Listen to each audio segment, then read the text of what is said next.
కానీ మీరన్నట్లు ఇందులో తూకమేయలేం మనం. కానీ ప్రొవొకేషను రెండు వైపులా జరుగుతోంది. సో సమీకరణలు రెండు వైపులా జరుగుతున్నాయి.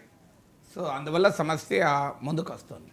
ఇప్పుడు ఉదాహరణకు మీకు ప్రసన్న కుమార్ రెడ్డిది చూస్తే నేను కూడా చూశాను, వేమిరెడ్డి ప్రశాంత్ రెడ్డి పైన అభ్యంతరకరంగా మాట్లాడాడు. దానితో ఆయన తెలుగుదేశానికి చెందిన మహిళా కార్యకర్తలు వెళ్ళి ప్రసన్న కుమార్ రెడ్డి ఇంటిపైకి వెళ్ళారు అని. అలాగే మనం అంతకుముందు చూసాం, రప్ప రప్ప నరికేస్తామంటూ పోస్టర్లు, దానికి ప్రతిస్పందనగా మళ్ళీ మొబిలైజేషన్లు. సో అందువల్ల తూకమేసి ఎవరు బాధ్యులు కారు అనుకునేవారు ఎవరు అనేది విశ్లేషించడం కన్నా కూడా ఈ పరిణామానికి మీరు అన్నారే వేఅవుట్ ఏంటి, పరిష్కారం ఏంటి, ప్రజాస్వామ్యంలో ఇది ఏ రకమైన ధోరణి తెలియజేస్తుంది. పోనీ ఇదేదో పర్సనల్ తగాదాలు, ఇప్పుడు ప్రసన్న కుమార్ రెడ్డి, వేమిరెడ్డి, లేదు ఇంకొకరు కేతిరెడ్డి, జేసీ ప్రభాకర్ రెడ్డి, ఇది వ్యక్తిగతమైన తగాదాలు అనుకుందామా అంటే పబ్లిక్ ఇష్యూస్ పైన కూడా అదే రకమైన తగాదా. ఇప్పుడు అంతకుముందు మిర్చి రైతు, పొగాకు రైతు, ఇప్పుడు రేపు మామిడి రైతు. సో మిర్చి రైతు, పొగాకు రైతు, మామిడి రైతులను పరామర్శించేందుకు వేల జనంతో ఎందుకు రావాలి అన్నది తెలుగుదేశం వాదన. సో ప్రతిపక్ష నేత వస్తే అడ్డుకుంటారా అన్నది వైసీపీ వాదన. సో ఈవెన్ మామిడి రైతు విషయంలోనైతే అచ్చెన్నాయుడు స్టేట్మెంట్ కూడా చూశాను. అసలు ప్రభుత్వం అడగకముందే మామిడికి మేము సహకరిస్తుంటే ఈయన ఎందుకు వెళ్తాడు, ఈయన అధికారంలో ఉన్నప్పుడు ఏమైనా చేశాడా అని. ప్రజాస్వామ్యంలో ఉండాల్సిన కొన్ని బేసిక్ ప్రిన్సిపల్స్ ఏంటంటే, ఎవరైనా అభ్యంతరకర భాష మాట్లాడకూడదు, హింసకు ప్రేరేపించకూడదు, హింసకు పాల్పడకూడదు. ఇది ఫండమెంటల్ ప్రిన్సిపల్. ఇది టీడీపీకైనా వర్తిస్తుంది, అది వైసీపీకైనా వర్తిస్తుంది, ఎవరికైనా వర్తిస్తుంది. కానీ ఆ రకమైనటువంటి అభ్యంతరకరమైన భాష వాడుతూ ప్రత్యర్థుల్ని ప్రొవోక్ చేయడంలో ఈ రెండు పార్టీలు కూడా ఎక్కడా తగ్గేదే లేదు అంటున్నారు. ఇంట్రెస్టింగ్ ఏంటంటే కూటమిలోని జనసేన, బీజేపీ ఈ గేమ్లో భాగస్వాములు కావడం లేదు. అదొక ఇంట్రెస్టింగ్ పరిణామం.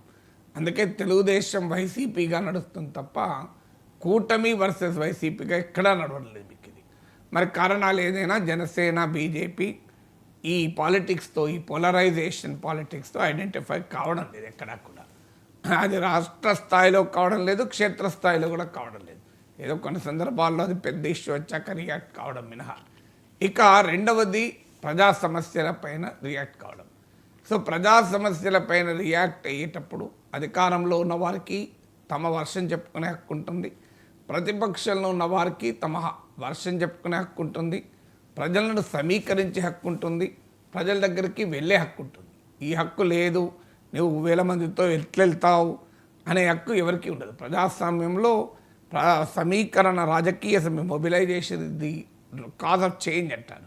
సో అందువల్ల రాజకీయ మార్పులు కోరుకునేవారు ప్రజా సమస్యలపై కూడా రాజకీయ సమీకరణ చేస్తారు. ప్రజాస్వామ్యంలో చేయకూడదు అనుకుంటే పొరపాటు. ప్రతిపక్షంలో ఉన్నప్పుడు చంద్రబాబు నాయుడు చేయలేదా, లోకేష్ యువగలం యాత్రలు చేయలేదా, యాత్రలు ఎందుకు చేస్తున్నాం, మేము ఇంత మంచిగా పాలిస్తుంటే అని అప్పుడు వైసీపీ వాళ్ళు అన్నారు.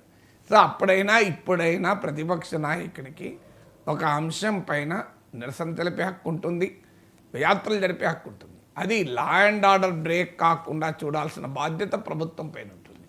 అందువల్ల అధికార పార్టీ రంగంలో దిగి మేము అడ్డుకుంటాం, బహిరంగంగా మేము అడ్డుకుంటామని హెచ్చరికలు జారీ చేస్తున్నారు. ఇప్పుడే కాదు, తెలంగాణ ఉద్యమ కాలంలో చంద్రబాబు నాయుడిని అడ్డుకుంటామన్నా, జగన్మోహన్ రెడ్డి అడ్డుకుంటామన్నా నేను ఇదే వైఖరి తీసుకున్నాను. రాజకీయ పార్టీలతో సమస్య ఏంటంటే వారు ప్రతిపక్షంలో ఉంటే ప్రజాస్వామిక పాఠాలు చెప్తారు, వాళ్ళు అధికారంలో ఉంటే రాజకీయం ఇంకో రకంగా ఉంటుంది. కింద అభిమానులోమో అంగీకరించుకొని తమ నాయకుడు, తమ పార్టీ ఏది చెప్తే దాన్నే మాట్లాడుతుంటారు. కానీ నిజాయితీగా మాట్లాడాలి. చంద్రబాబు నాయుడు ప్రతిపక్ష నాయకుడుగా ఉండి జనంలోకి వెళ్ళినప్పుడు వైసీపీ నేతలు ఏ మాటలు మాట్లాడారో, ఇప్పుడు జగన్మోహన్ రెడ్డి ప్రతిపక్ష నేతగా ఉండి జనంలోకి వెళ్తే టీడీపీ వాళ్ళు అదే మాట్లాడుతున్నారు. తేడా ఏమీ లేదు. మీరు కావాలంటే ఒక 2 కింద పేపర్లు తీసి చూడండి, 3 కింద మీడియా టీవీ క్లిప్పింగ్ చూడండి, మీకు సేమ్ ఆర్గ్యుమెంట్స్ కనబడతాయి. ఇంకా మళ్ళీ వేరే తేడా కూడా ఉండదు. ఇవాళ అచ్చెన్నాయుడు ఏదన్నాడో మేమే రైతులకు మెయిల్ చేస్తుంటే మీరు యాత్రలు ఎందుకన్నాడో అప్పుడు సేమ్ వైసీపీ నాయకులు అదే చెప్పారు. మా ప్రభుత్వం ఇంత మంచిగా పాలిస్తుంటే చంద్రబాబు నాయుడు ఎందుకు పోవాలి అన్నారు. సో అప్పుడైనా ఇప్పుడైనా నేను ప్రతిపక్ష నాయకుడికి ఆ ప్లేస్లో చంద్రబాబు నాయుడు ఉన్నా, జగన్మోహన్ రెడ్డి ఉన్నా, మాలాంటి వాళ్ళు తీసుకునే వైఖరి ఒకటే. ప్రజాస్వామ్యంలో ఎవరికైనా ప్రజా సమస్యలపైన రాజకీయ సమీకరణ చేసే హక్కు ఉంటుంది. ఆ రాజకీయ సమస్య సమీకరణ హింసాయుతంగా జరిగినప్పుడు దాన్ని అదుపు చేసేటువంటి అధికారం ప్రభుత్వాలకు ఉంటుంది. న్యాయ వ్యవస్థ ఉంది ఈ దేశంలో ప్రజలు చూస్తూ ఉంటారు. అందువల్ల ఎవరైనా రాజకీయ సమీకరణను కాస్త హింసాయుతంగా మారిస్తే ఖచ్చితంగా చర్యకరువులు అవుతారు. దానికి ఏం అభ్యంతరం లేదు. కానీ రాజకీయ సమీకరణే చేయకూడదు, మా ప్రభుత్వం బాగా పాలిస్తుంది కనుక అంటే మీ ప్రభుత్వం పాలిస్తుందని మీరు చెప్పుకోండి. ఇప్పుడు ఉదాహరణకు జగన్మోహన్ రెడ్డి వెళ్తాడు మామిడి రైతు దగ్గరికి,